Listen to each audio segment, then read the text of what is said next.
Hey guys, welcome back to my channel. Today's video is part 2 of how to sew a strapless dress. So let's get right on into the tutorial. We're going to start off first with cutting the skirt. The skirt that I'm going to be making is a full circle skirt. In order to cut the circle skirt, we have to do a little bit of math. To get the waist measurement, measure the bottom of the dress bodice that we did in the previous video. For sake of my friend's privacy for this tutorial, I am not going to use her exact measurements. To start off, you would need the waist measurement, which is 37 for the sake of this tutorial, plus seam allowances minus 1 inch for stretch, which will give me a total of 39. You're going to divide that number by 6.28, and that will leave us with a radius of 6. So from that radius, and you're going to subtract out the seam allowance, 1/2 inch. Therefore, the radius to cut the skirt is going to be 5.5. So when I first started sewing, circle skirts was something that took me so long to understand and comprehend how to actually do it. So for the life of me, I could not figure out why I didn't understand like how to fold the fabric, what calculation to use. It took me so long to get it. So I decided it probably would be best if I actually did the explanation on how I cut the circle skirt out on paper versus trying to do it on the actual fabric, because it's just too much maneuvering around to try to really make it accurate. So I'm going to do it on paper. So let's pretend that this is my fabric. This here would be the cut seam, like how it will come off the bolt, and these would be the selvage edges. So the way I do my circle skirts, I fold the fabric. Here again, reminder, these are my selvage edges. I fold the fabric along the selvage edge like that, and then I start to take my measurements. So we calculated that we needed a radius of 5.5.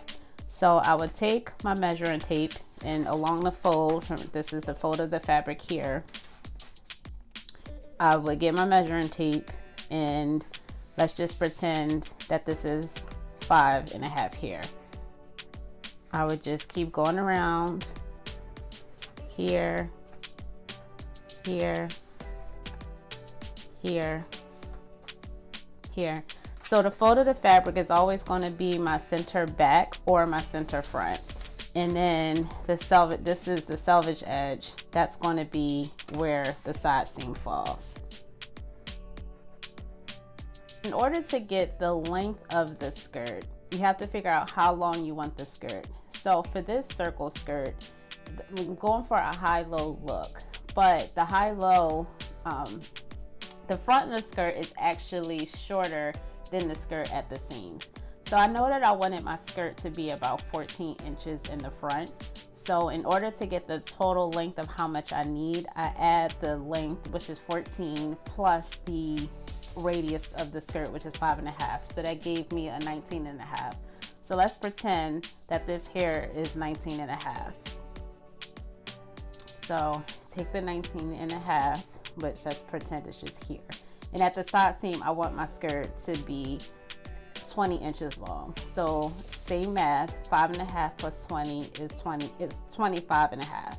So let's pretend that the 25.5, you're going to come down to where the selvage is, and let's pretend that this is 25.5 here, and then that's going to be your side seam, and then you just connect it.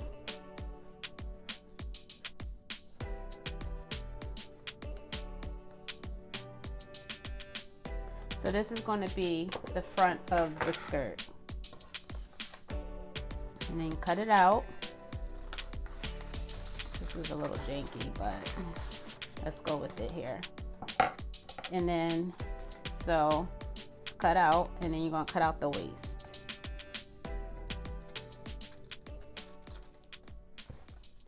And then now you have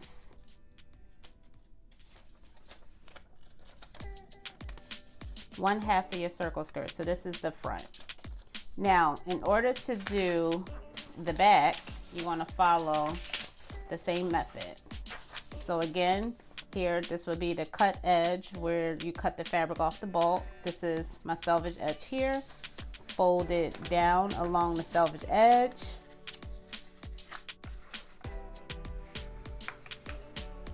Now, one thing to remember is the side seams of the front and the back always need to match.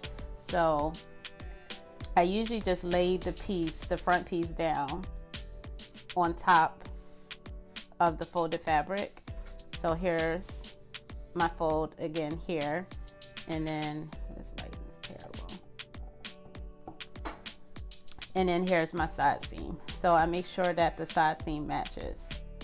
And the back of the skirt, I don't remember how long I made it, so let's just pretend for the sake of this that it was 40 inches. 40 inches plus 5.5 is 45.5.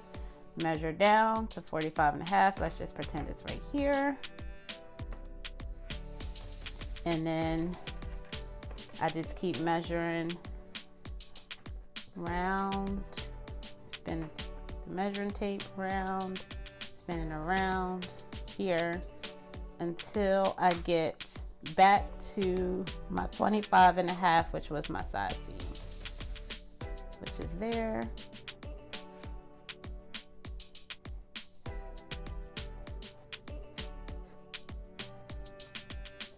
And then you cut it out. So I forgot to mark my waist. Wait, let's mark the waist real quick. Okay, boom. Here's the waist. Cut it out.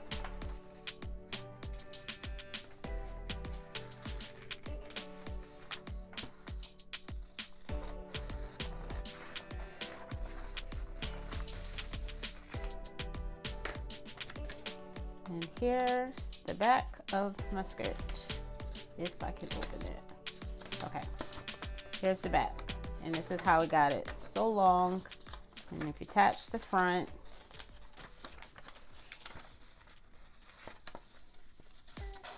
here we go, and this is the skirt. Ooh. Here's the skirt. So of course you would sew down the side seams.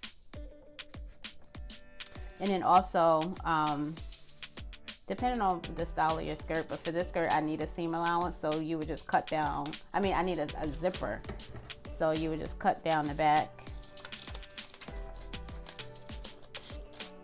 So make sure you account for the seam allowance, and then now you have two pieces, and then you'll have room to install your zipper. For the most part, I always cut my circle skirts out on the floor because I just need the space. Here's how I lay out my fabric to cut the front of the skirt. After the front and the back of the skirt is cut, next I pin the skirt front to the skirt back and sew the side seams together using a 1/2 inch seam allowance. Remember to put right sides facing together.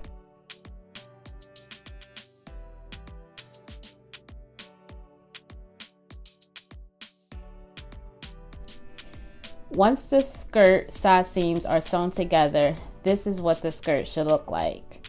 The center back seam is still open. My personal preference, I like to sew the center back seam closed after I install the zipper. So that step is going to be done a little later. Next, it's time to attach the bodice to the skirt. As always, the bodice is attached to the skirt with right sides facing. I pinned together the bodice and then I took it to the sewing machine and sewed it together using a straight stitch and a 1/2 inch seam allowance. Off camera, I installed an invisible zipper to the center back seam of the dress. After the zipper is installed, next is install the lining with right sides facing per usual.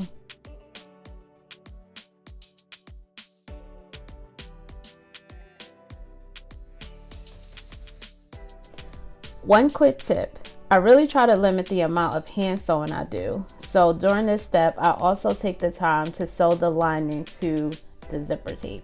As you can see here, it's just pinned, but you're going to want to sew all around the lining and including down the center back seam, attaching the lining to the zipper tape.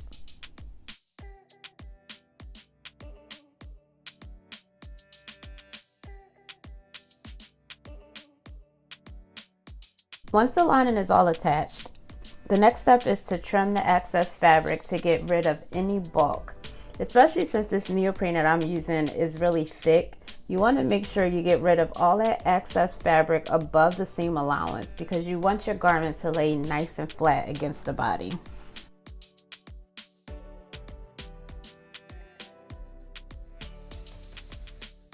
One important step is to clip the sweetheart neckline. You want to clip it to, but not through the stitch line. This is to help to make sure that once the garment is turned right side out, the sweetheart will lay properly.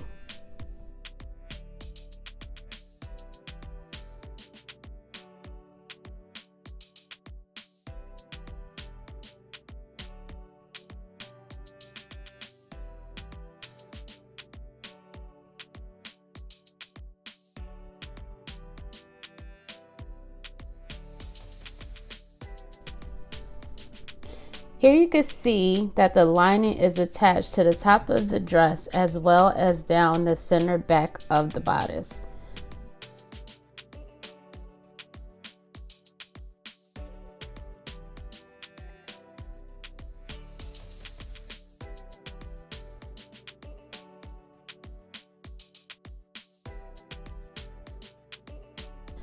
Now it's time to close up the center back seam using a 1/2 inch seam allowance.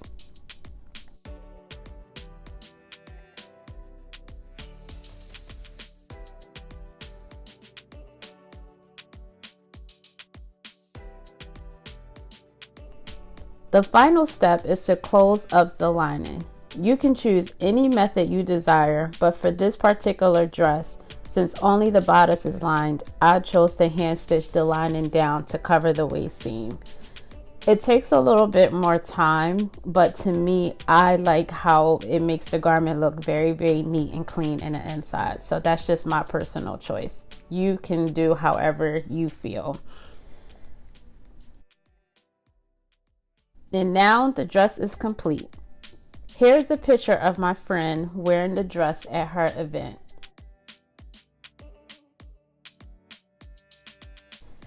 If you like this video, please give it a thumbs up and subscribe to my channel. I thank you for watching and see you next time.